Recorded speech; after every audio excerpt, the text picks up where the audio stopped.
São Mateus, norte do Espírito Santo, uma cidade com cerca de 130 mil habitantes e que atualmente sofre com a falta de perspectivas de desenvolvimento, provocada por uma administração pública avaliada como incompetente, caracterizada pela inversão de prioridades. De 2017 a 2019, os recursos para investimentos previstos no orçamento municipal foram remanejados para festas, principalmente para custear trios elétricos e a estrutura de shows em Guriri.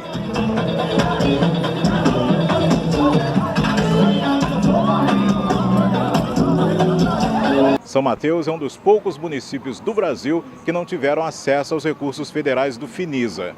E uma das fake news propagadas pela atual administração de São Mateus é que isso não ocorreu por culpa de opositores, principalmente na Câmara de Vereadores. Muitos prefeitos aproveitaram o avanço do financiamento disponibilizado pela Caixa para elaborar suas leis, definir projetos e buscar os recursos na Caixa Econômica Federal.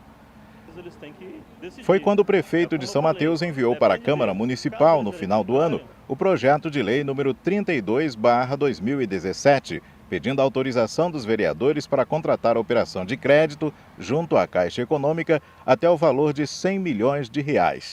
Mas os parlamentares constataram que o projeto estava incompleto e devolveram a proposta ao Executivo com a solicitação de que fosse detalhado o uso do montante, bem como a forma e o prazo de pagamento do valor após o contrato com a Caixa.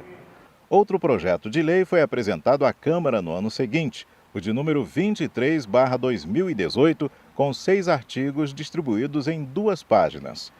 O valor do financiamento foi mantido em R$100 milhões. E o artigo 2º autorizava o Poder Executivo a ceder ou vincular em contrapartida da operação de crédito as cotas de ICMS, que receberia do Governo do Estado, e os valores do Fundo de Participação dos Municípios, FPM, que seriam repassados pelo Governo Federal. O projeto foi lido na sessão do dia 22 de maio de 2018 na Câmara Municipal de São Mateus. E junto com a mensagem de justificativa da proposta aos vereadores, o prefeito Daniel Santana pedia a tramitação em caráter de urgência urgentíssima, alegando ser matéria de relevante interesse público. Mas o teor do projeto praticamente não foi alterado em relação ao anterior. O texto não trouxe o detalhamento da utilização dos R$100 milhões, um dos pontos polêmicos. Afirmava apenas que o objetivo era viabilizar a execução de obras e a cobertura de custos adicionais de empreendimentos relevantes no cumprimento de metas do plano plurianual. As dificuldades começaram na tramitação do projeto pelas comissões permanentes da Câmara. O parecer da Procuradoria do Legislativo apontou a ausência de documentos de demonstração estimativa de impacto financeiro no orçamento municipal para a contratação de volume tão significativo de recursos, uma infração à Lei de Responsabilidade Fiscal. Outro aspecto apontado pela Procuradoria da Câmara foi a falta de transparência do impacto financeiro com relação à entrada dos recursos e à receita de impostos de ICMS e FPM mensal que ficariam retidas pela Caixa, a título de abatimento do saldo devedor da dívida. Isso poderia acarretar um desequilíbrio financeiro nas contas do município. O parecer jurídico e administrativo da Procuradoria da Câmara comprovou vícios de ilegalidade e de inconstitucionalidade no projeto de lei enviado por Daniel Santana e opinou contra a tramitação. Depois, o projeto passou por 2 comissões permanentes. Em julho de 2018, a Comissão de Constituição, Justiça, Direitos Humanos e Cidadania e Redação acatou o parecer da Procuradoria, sendo rejeitado por 3 votos a 1. Votaram contra o presidente Aquiles, o relator Josaildo Bombeiro e o membro Gerry Pereira. E o voto a favor foi do vice-presidente Paulo Chagas. Na Comissão de Finanças, Orçamento e Fiscalização, o projeto teve voto favorável do relator Doda Mendonça, acompanhado pelo líder do governo Francisco Amaro. Mas foi rejeitado pelos outros membros, o presidente Josaildo Bombeiro e o vice-presidente Jorge Recla, que acataram o parecer da Procuradoria da Câmara Municipal. O projeto de lei do Finisa, elaborado pelo prefeito Daniel da Açaí, foi votado aqui, no plenário da Câmara de Vereadores, na sessão do dia 24 de julho de 2018, tendo à frente da mesa diretora o então presidente do Legislativo, Carlos Alberto. Os questionamentos e as dúvidas que geraram a rejeição da proposta nas comissões permanentes também chegaram ao plenário. E tudo está relatado aqui, na ata oficial daquela sessão. O documento registra que o líder do governo, o vereador Francisco Amaro, disse que a Câmara precisava votar projetos que gerassem renda e emprego e que, por meio do projeto do Finisa, a Prefeitura poderia abrir diversas frentes de serviços, principalmente em saneamento. Citou que diversas prefeituras do Espírito Santo já haviam feito o empréstimo.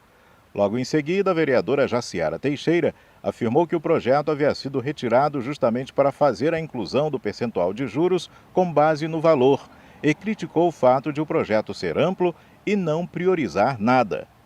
Ela destacou que a proposta citava drenagem, viabilização de vias públicas, saneamento, projetos e estruturas, obras civil e equipamentos públicos, contrapartidas, reajuste ou reequilíbrio de contratos já existentes, repetindo que não priorizava nada. Jaciara questionou também o fato de o projeto não fazer referência ao impacto financeiro, destacando que precisava dizer para a sociedade o que seria feito e durante quanto tempo seria pago. Por fim, declarou seu voto contrário ao projeto número 23/2018 do Executivo. O outro vereador do PT, Paulo Chagas, falou em seguida. Afirmou entender que seria preciso mostrar o projeto, os bairros que seriam beneficiados, mas que o Executivo providenciaria as adequações em 2 semanas.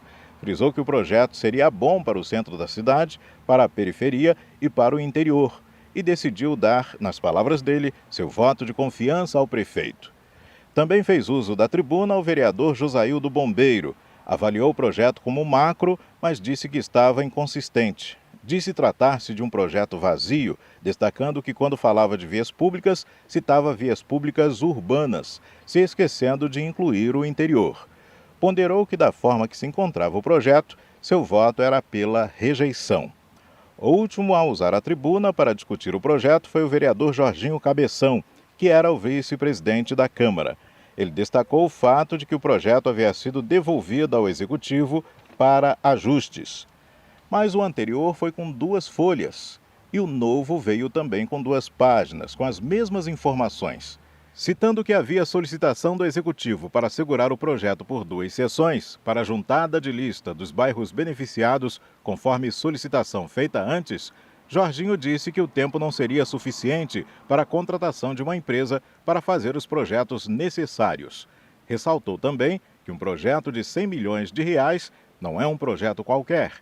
Jorginho parabenizou a Procuradoria da Câmara de São Mateus, enaltecendo o parecer jurídico-administrativo de 17 páginas e declarou seu voto contrário ao projeto elaborado pela gestão Daniel Santana. O então presidente Carlos Alberto colocou o projeto do Finisa em votação e o placar foi de 7-3 pela rejeição. Votaram contra a proposta, acatando o parecer da Procuradoria, os vereadores Jorginho Cabeção, Josaildo Bombeiro, Gerry Pereira, Ajalírio Caldeira, Temperinho, Aquiles e Jaciara. E os votos a favor foram de Francisco Amaro, Doda Mendonça e Paulo Chagas. Disputa política à parte, os fatos comprovam que a maioria dos vereadores de São Mateus agiu certo em não dar um cheque numa quantia tão alta, 100 milhões de reais, ao prefeito Daniel da Açaí, sem que ele especificasse as ações de investimento e a forma de pagamento. Pelos mesmos motivos, especialmente a falta de estimativa de impacto financeiro e de um cronograma de projetos e ações para o uso dos recursos, o Ministério Público precisou agir em diversos casos pelo país afora. Uma dessas situações foi registrada em Doverlândia, com 7.300 habitantes no estado de Goiás. Lá, o Ministério Público Estadual recomendou à Prefeitura e à Câmara de Vereadores, no ano passado, a suspensão da tramitação do projeto de lei que autorizaria o município a contratar operação de crédito na Caixa Econômica Federal, pelo Finisa, no valor de 5,5 milhões de reais. O projeto era semelhante ao que o prefeito Daniel da Açaí enviou para a Câmara aqui em São Mateus. Foram nomeadas como garantia todas as receitas próprias e futuras do Tesouro Municipal e sem especificar prazo de quitação. A promotoria apontou que o projeto não informava taxas de juros, de administração, de risco de insolvência, bem como o modo de amortização e o número de parcelas. Segundo o Ministério Público, a Prefeitura de Doverlândia, ao assumir a obrigação, comprometeria todas as suas receitas e reservas, além de colocar em risco a capacidade do município de cumprir as suas despesas com saúde, educação e folha de pagamento. A promotora que cuidou do caso classificou o ato de uma grave agressão ao bom senso e às exigências da Lei de Responsabilidade Fiscal. O projeto de lei não foi à frente. E olha que lá eram apenas 5,5 milhões de reais. Imagine você uma conta com as mesmas características no valor de 100 milhões de reais.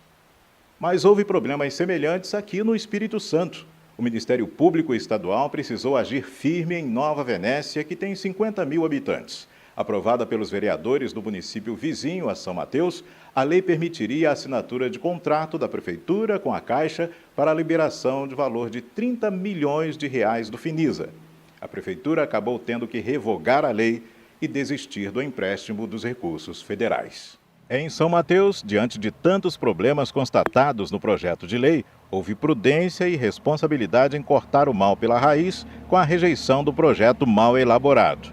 Com a frouxidão que o Ministério Público age no município, muitos moradores acreditam que seria bem provável que esses 100 milhões de reais, ou parte deles, fossem parar no bolso de empresários de fora da cidade, que são sempre os vencedores de pregões milionários dos trios elétricos e estrutura de festas em Guriri.